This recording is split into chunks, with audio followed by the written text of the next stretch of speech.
welcome to Lay in the Rain podcast. We are your hosts, Dominique. And Brady.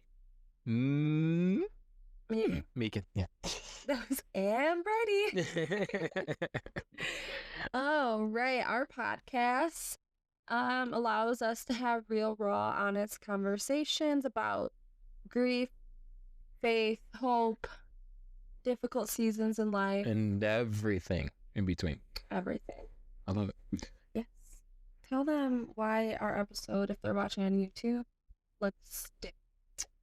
So we've been kind of busy and we lost track of time. I'm not gonna lie. And we didn't get to post on time, so I'm sorry. But as you can see, we are currently camping. And ironically enough, there's a storm. And we want to bring a little bit of light in the rain. You know what I'm saying? Yeah, it was like kind of perfect day. Yeah. Jovi's with her grandparents for a few hours at their camper. It's raining, so why not record a little podcast so we can get episode 3 out there? And the dogs are sleeping. That's even better. Yeah. Whew. Okay, so we were going to kind of continue the series, but I think we wanted to take today, as it's already a different kind of episode with the view, change the outline a little bit, and we'll do a Q&A. A little bit of questions we've been asked from other people, kind of. Maybe some questions towards each other. Questions that the answers would provide like more insight about Right. that we went through. Right. So let's start. Where's my drink? We're not drinking alcohol. No. Alcohol. We're drinking caffeine. But We're not gonna say who we're drinking. no. Maybe And we're covering this. Yeah. We're covering who. I'm sure people will see yours. maybe they'll sponsor us. We'll have a brand deal with them one day. Maybe. Who knows? Gotta dream big dreams, right? Yeah. That's right. Start it off. All right. Let's get it. I thought this was a good one. Say. Let's get it. You ready? Yeah. This is a good one. What was it like bringing Colson home for the first time? Wow. I don't know. We didn't think like. Let's just say it didn't waste no time. We got right into Oh yeah, like chaos. Yeah, it was crazy. So because he was a NICU baby, he had to do the car seat test where they, he's hooked up to the monitors. They put him in the car seat for I don't even know how long. They did it early in the morning. Like we wanted to be there, and like by the time we got there in the morning, they're like, "Oh yeah, he already did it. He passed." We're like, "Oh." Yeah, I was low key salty about that. I was like, "Oh okay." But anyways, he was so tiny. When he got in his car seat, I have like the picture. Obviously, he just was so tiny, and he was born at Strong. So we had about 45 minutes, hour drive back home to Medina. Yep. And I sat in the back with Colson, and I low-key was like freaking out the whole time. Like I just was so nervous. I couldn't wait to get home because I feel like right away in the car seat, he was making like weird sounds. Instantly. So as we kept driving, and like I felt like the breathing like just sounded worse. Yeah. And I was like, I don't think he can breathe. Like we need to get him home and out of this car seat. And you were like, I'm gonna take like a little detour. As this is gonna get us home quicker. I know a way to get us home quickly. Okay. Wow, Brady took a wrong turn. What he thought was quickly ended up making our drive back home even longer. Listen. Yeah, I was wrong. So, needless to say, it took a lot longer to get home when I was trying to take a quicker way. Because at first I was driving like a grandpa because I was scared. And then I was driving like Dale Earnhardt Jr. trying to get home. Probably because he went to, I don't even know where your plan was, but he accidentally took the wrong turn and it brought us like into Rockport. Yeah. Their main street area, whatever. Yeah. Yeah. So, but I don't know what I was thinking. But I don't know either. But we made it home, and thankfully at that time of our lives, we had friends that got our house ready. Yep. For when Colton got home. So like when we got home, we didn't have to do anything. The house was just clean, organized. It was ready for a baby to be in there. So that was really nice to go into. And the first few nights were a little stressful because he came home on an NG tube. Yeah. So we had a feeding pump, like we had all this stuff. So we did have to set up some things. Which at the beginning, a feeding pump is scary. Like, I don't know, everything that's new is just like, well, especially when you're starting out in this life, is like, what the heck? And he was on a strict feeding schedule. Like, every 3 hours you had to feed him. And then it was like, you had to give him a bottle because we wanted him to be able to feed orally. Like, so every feed, he got to take a bottle, but he only could have 15 minutes on the bottle. And then the rest had to go into his feeding pump, and we had to feed it. So a feeding took so long, 30 minutes plus about Yep. Well, more than that. More, yeah. 15, 20 minutes on the bottle, and then the rest of the feed was so slow. Yeah, we must have ran it so slow because yeah, it took an hour. So small. Yeah, it was kind of wild. Yeah, it was a long time. So we definitely came home, felt like we never got sleep. We just were worried about feeding him, and then there was issues with the feeding pump, the first or second night, and we tried. Who did we try calling? We tried calling the Infinity, someone, right? Yeah. I don't know. Oh yeah, because it was the Moog or whatever. Yeah. It just was. It was a hot mess right from the beginning. Yep. And then family came over, got to see him. We had that one Boppy that was the lounger, it was the enclosed one. That's what that was his thing. I loved forever. Him. That was so tiny that he took up just. So cute. Yeah, he was born at 5 pounds 10 ounces, and he left the NICU less than that. So he was just the tiniest, cutest thing ever.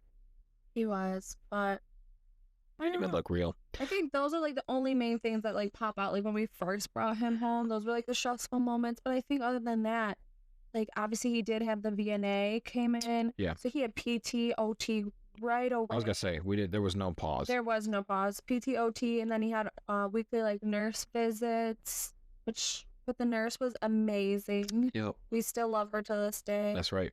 So it was just busy. Yep. From the get-go. That's probably why we're still doing it. 36-week ultrasound. Never stopped. To today. Still to today. He's gone, and we're just, we're crazy people. He's not gone. He's in a different place. He's gone physically. Okay. Yeah, I know. I'm just... Okay, sorry. It's okay. All right, that was a long answer. Yeah, that was question 1. All right. Another one I wrote down. What was our biggest hopes for the first few months to just I guess expectations, what do we expect, or what do we hope to get out of, I don't want to say out of Coulson, but I don't know. What do we expect? Yeah. What were our hopes? Milestones, I guess. Yeah, was a big one for you. Yeah, I just think I don't even know. I just had hope, because he was receiving PT, OT in the hospital, and they speech, kind of with feeding, yeah. But they kind of said those things right away in his life were going to be beneficial. So I think because there was never a barrier to services, that I thought him having all of these services right away was going to better his future. The outcome was going to be not as bad as the doctors kind of told us to expect. That's crazy you said that. I just thought of this. I feel like our hope changed throughout his life. What did we hope next in every different phase of his life with us? At the beginning, it was hope that he was gonna do good with the therapies and he was gonna be as typical as possible. Yes, that's and then that just ended up. I mean, it just kept changing throughout his life. So yeah, I just think he just be as close to a typical baby, that he would prove doctors wrong, and then it was to get answers, because even though when he got out the NICU or whatever, we had some diagnosis, but we didn't have reasons behind it. We did that one microarray genetic testing, and that only tests Coulson and Coulson's DNA and chromosomes, all that stuff. Just the obvious common stuff, I feel like. Yeah, and that came back negative. Yeah. So his neurogenetic doctor said the next step would be a whole microarray but that's a process. Insurance, you have to like do a prior auth through insurance. Insurance has to cover it and all of this stuff. So I think I was just waiting on that, like just waiting for more answers why this happened. Yep. Just one step at a time is really what I felt. Yeah, we took it day by day. Yeah. And we knew he would have like services and like doctor's appointments, but we also only went home with one specialist with neurogenetic. True. You know what I mean? Like we weren't expecting we weren't expecting to have almost every single specialist that there is out there. Y'all should see his chart. It's crazy. So I think we just were like, go home and have as close to a typical life as we can. We could, yeah. We took every moment that we could as it was. I don't know. I don't know. I was just thinking this too. Like, I only had 6 weeks off of work at the beginning. At this time, that was all we did was 6 weeks, which I was very grateful for. 6 weeks as a father, that was crazy to me. And when 2 of it is spent in the NICU, and then just chaos when you got home, that was the quickest 6 weeks of our lives, because it felt like before you know it, I was going back to work and you were just at home doing it all. Yeah. I guess I don't even. Yeah, wow. I don't even remember like when you went back to work. So many people had questions and came up to me just, I don't know, because obviously we started sharing his story. And yeah, we had that first fundraiser in October. I will say one of the. Was I still out of work at that time? I don't think so. It was the beginning of October, right? Yeah, I can't remember. But I will say, because we started sharing his story on Facebook right away. After the first fundraiser, a lot of people got to see Colson and, in person. Yeah. And one thing that I remember is people be like, I don't know how to say this without sounding rude, and please don't take this the wrong way. I'm not trying to be rude, but like, he looks typical. He looks normal. Like, he doesn't look like there would be anything wrong with him. Yeah. And I can say at the beginning, we just were like, I guess he does. He just looks like a baby. But as the years went on, and I don't want to get too much into the story of him passing, but I can just say that we realized he looked quote unquote typical because his disease was all internal. Yep. You looking at Colson from the outside, you wouldn't expect. Obviously a little bit, but we're very blessed. Yes. Oh, yes. Obviously a little bit. But like, it just. Very blessed. He was the cutest little disabled, non-typical kid. Yeah. Like, it just wasn't total visible. Obviously some things were a visible disability, but like, I just remember that was one thing we got at the beginning. Just people just couldn't believe it. Yeah. But I think that also comes, like, I never took offense to it. That question never bothered me. The statement never bothered me. I think that just comes to show that like disabilities come in a whole bunch of different shapes, form, ways. Like, you know what I mean? Like, it's just, I don't know. You can't just expect like one thing to be considered like a disability or an illness or something. Honestly, or worse than the other. Yeah. And it's like the lack of knowledge. It's just the lack of knowledge. Not many people share their stories like ours. That's right. This one's a good one. What did a typical day look like? Now, I think that is tough to answer because it changed throughout his life. It got busier and busier and busier in different ways. Like his medical care. At the beginning, it was just constant diaper changes, there was a lot of typical stuff, obviously. Yeah. At the beginning, he was like a typical baby. Yeah. He was just some therapies and NG tube and a feeding pump. And he did take somewhat of a bottle, which was impressive. Like you said, throughout his 4.5 years, things did change. Yeah. They were constantly changing, adding meds. He was on a strict schedule. Always strict schedule. Yeah. So our days were busy. Our life revolved around his schedule. Yeah, it did. And like that's what I mean. Like, we could say, hey, like, what are you doing at 2:00? Like, we knew we just knew what we were doing every second of the day. Our life was very structured.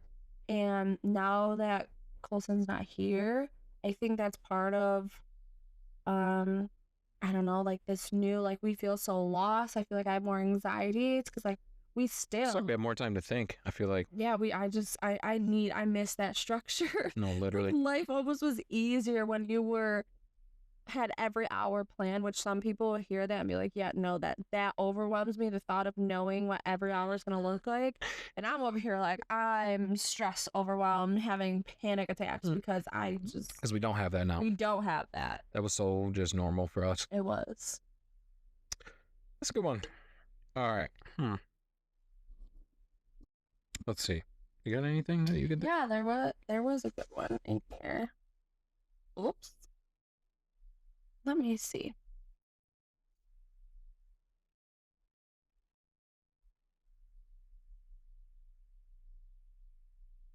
Where was it? Awkward pause. Awkward pause. Hoopla. Hoopla. Ooh. Sorry, SpongeBob fans will get that. Since you knew he would have some disabilities, what was always in the back of your mind?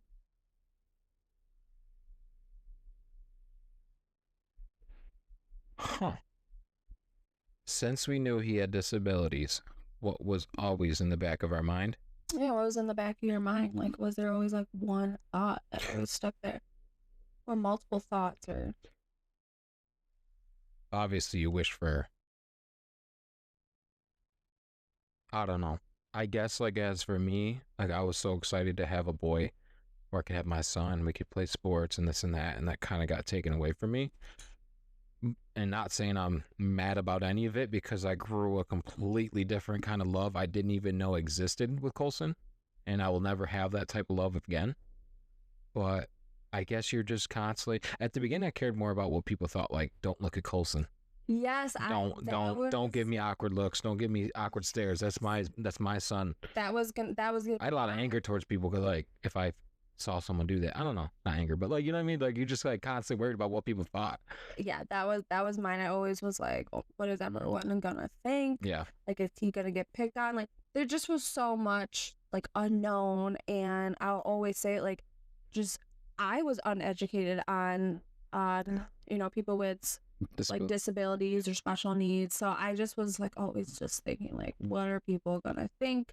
You know, he's cute now, but as he grows older, if he hasn't... That was your main one. Yeah, I'm like, if he has any physical, disabilities that people can see, like, are people like gonna be like scared of what? Like, that was one thing I was just worried about other people, and I don't know why I was worried about other people, because who should we just be worried about? That's right. Not people. Not people. God. But that was at the beginning when we didn't really have, we weren't really fully invested in God at that time. So we weren't. I think that's. We were. Yeah, it would have saved a lot of anxiety at the beginning. Not that it doesn't exist, but it certainly helps. It's a good question. I don't know. I think I just cared too much at the beginning. And honestly, in my life, I cared too much about what people thought. And I think just throughout Colson's life, I just slowly changed that and just don't care. Yep. Yeah. Losing I think child. I think all the advocating we did in our life and just standing up and just after you lose a child, like nothing tops that. So. Oh yeah. No. Yeah. People's opinions. No, at all. I got time for that. That's funny. What else is there? I mean, this one says like, were there days when you thought maybe things would be as bad as doctors expected? Yes, Colson played us so many times. Yeah, I guess in that aspect, yeah, that's a tough one. It could go either way. Like, some things were worse than doctors thought, but some things were better than doctors thought. It depended on the time. Colson had like this way of making us forget that, like, this is also referring to like later on in his life, but he had a way of making us forget that he was sick and that his life expectancy was short. Yep. Like, we got to live what felt like a typical life. We got to just enjoy him, like being our son. It's because we included him in everything. Yes, like we got to just enjoy life, and we got to just forget about everything of like, oh wow, like our son actually is disabled. Like all these thoughts you got to just forget about and enjoy your life with Coulson. But then something would happen, and it almost was like the biggest reminder ever. Like slap in the face. And it was. That's what you say. It was just like a slap in the face. Like there was something that reminded us, like, this is your life. Your son has these disabilities. You're going to lose him one day. And that was like reliving it. Every time that happened, that was like reliving day one over and over again. It was really hard mentally. Yeah, that was probably the hardest part. Yes. The ups and but it was mentally. Highs to highs and the lowest of lows. There was no in between. No. A little bit. I mean, a little bit, but you know what I'm saying. Yeah. It's just crazy. The highs were so high because we enjoyed him so much that we would forget what was really going on. And then when those moments happen or something happened, we were like, oh my gosh. A new diagnosis. Yeah. Another hospitalization. Let's say he's sick and he's in the hospital. He reacts to something differently now. He's taking longer to recover, regression. Things are affecting him more. It was crazy, the amount of back and forth there were, even for the doctors. Yep, for sure. Yep. Coulson being Coulson. That's what they'd say. Do you want me to ask you some questions? I had some right now. Oh, yeah. I would say a lot of them, like, I know we got a lot of questions about our faith, but I'm not ready to talk about that yet in this episode because we didn't have faith. We didn't have a relationship with God yet at the beginning. That's true. Yes, I don't think we're at that point of this timeline. Yeah. I think the next episode is going to be a hard one, but a good one. Yeah, it is. But the next episode, we gotta be on top of that because that's where if you had any questions or thoughts on like how did we build our relationship with God through this? How did we trust God when, our son is so many uncertainties. Yeah, like there was a turning point in Coulson's life, and next episode is going to touch on that. That one might be a little bit longer. Yeah, I mean, it's episode 4, so it's gonna fit perfectly. Oh my gosh, the 4s! You're so smart. I know, sometimes. Let's do a couple questions. All right. Wrap this up. I like that. Okay. This is an obvious one. Oh boy. Ooh. I'm gonna ask the obvious one, and then I'm gonna give you a tough one. You ready for this? Yes. What little thing did Coulson do that instantly made your day better? Either he smiled or he gave you the side eye. If he gave you the side eye, he made you laugh and you're like, Coulson. The sass was real. Yes, the sass. That boy is so funny. Or his smile. Yeah. Like, we say all the time that's what we miss. Like, Coulson was our light. Literally, light in the rain. That's how we got it. Because he can make, like, the darkest of days just so much better. Like, if you had a crappy, miserable day, you just had to go over to Coulson, pick him up, hug him, kiss on him, and everything was just released in your body. Yeah, and like 90% of the time, he would react to that. Yeah. He loved it. He was a lover. Is a lover. Yeah. That's true. Ready for this one? This one's a good one. What was one thing I did as a dad that made you smile? Oh, I know you're not putting me on the spot like that. This is a good one. Sorry, ask the question again. What was one thing I did as a dad that made you smile? Oh, man. Crickets. Add crickets into this part. Where he's like, she's not answering. She's not answering, guys. Awkward. I thought it was a good question because you always said you loved watching me be a dad. So, like, what about that did you love? That's what I say, like, just your, like, playfulness with the kids, especially with Coulson. Like, even though you didn't get the quote-unquote typical son that you envisioned, you still, like, wrestled with him. Yep. We still were sitting there trying to do, like, T-ball. Yeah. Camping trip. Like, yeah. I think... Wiffle ball, yep. Yeah, the wiffle ball. Like, I think you just still. Oh, we dance. Yeah. He loved music, so we always loved music. Every one of us. So that was, I don't know. We always danced and listened to music and played, and he was. I mean, I posted this on TikTok once. Disabled doesn't mean unable. Like, he was included in everything. I love that. And actually, that's what I'm saying. It built like a different kind of relationship because I was no longer hurt that I didn't have a son that could do all the sport things. We did everything I wanted to do, just in a different way. Yeah. I'm gonna cry. I know, I could hear it in your voice. I'm like, oh no. But I will say, another thing I would say is that something that has stuck with us is that Lynn, the nurse in the NICU, you know, she was real and honest with us. Yeah. And she just was like, you know, there are a lot of parents or a lot of married couples that they don't stay together when this happens. When life throws you a curveball of a child that is going to have like an excessive amount of needs and it's going to be difficult, like your marriages fall apart. It's unfortunately something that's really common in a life like ours.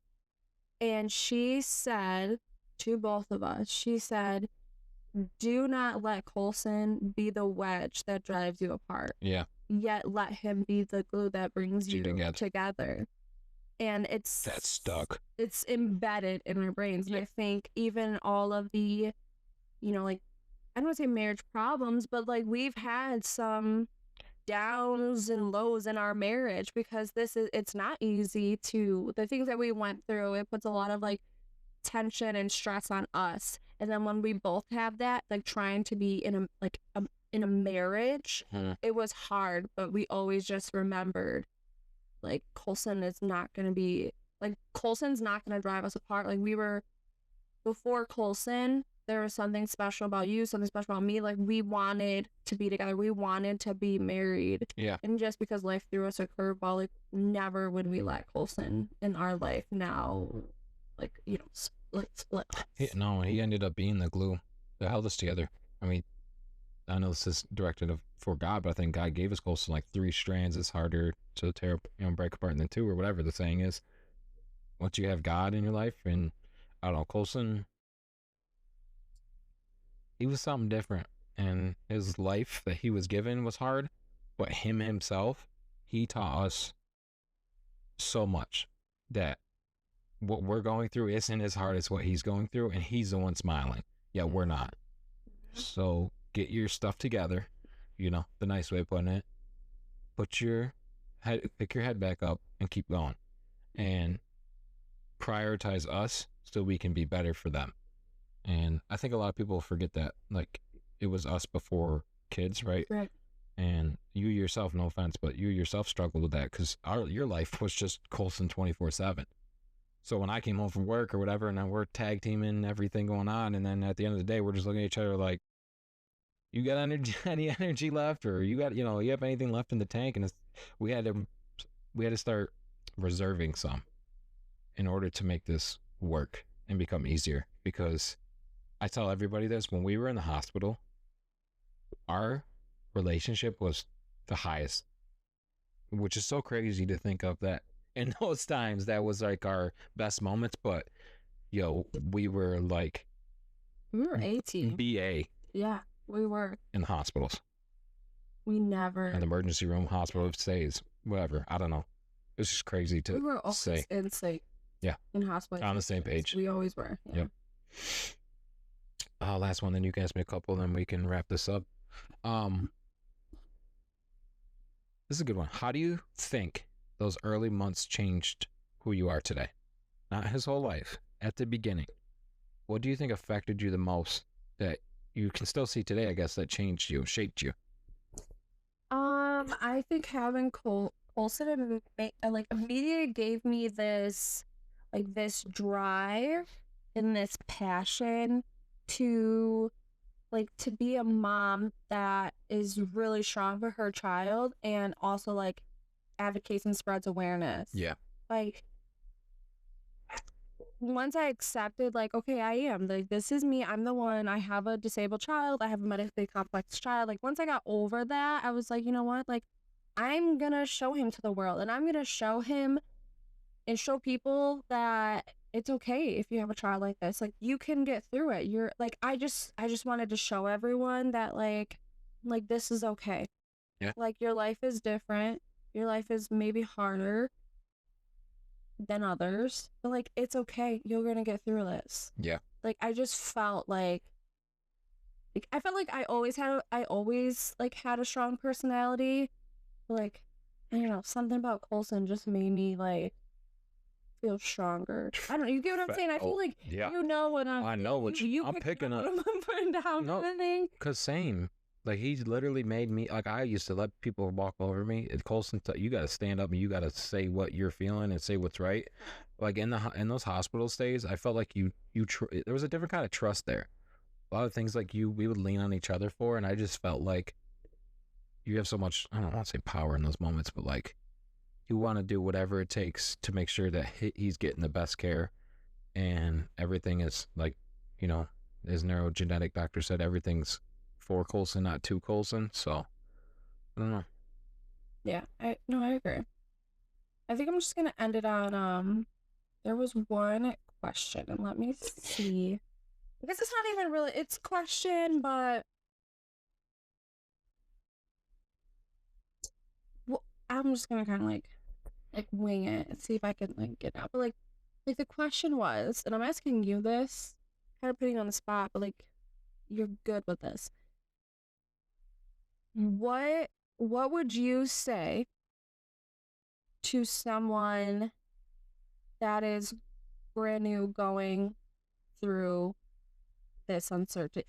Like, new parents that life just took a turn, whether it was, you know, their child's gonna be, you know, has special needs, medically complex for their whole life, or even just parents who maybe the birth was a little traumatic and their baby's in the NICU for a little bit. Like, what would be your advice to get someone through that early season of just like, everything that they're going through and experiencing?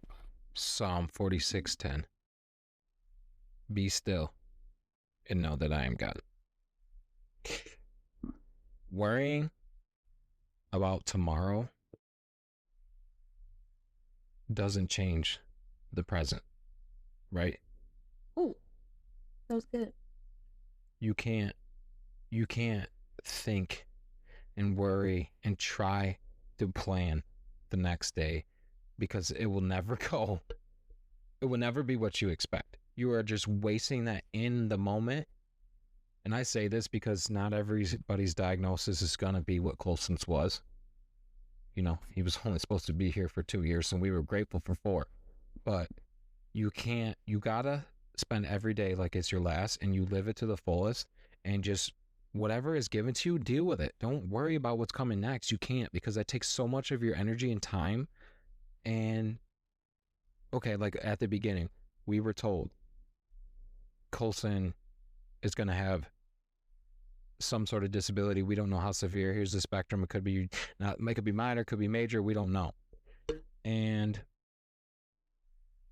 trying to figure out that at the beginning was just too much.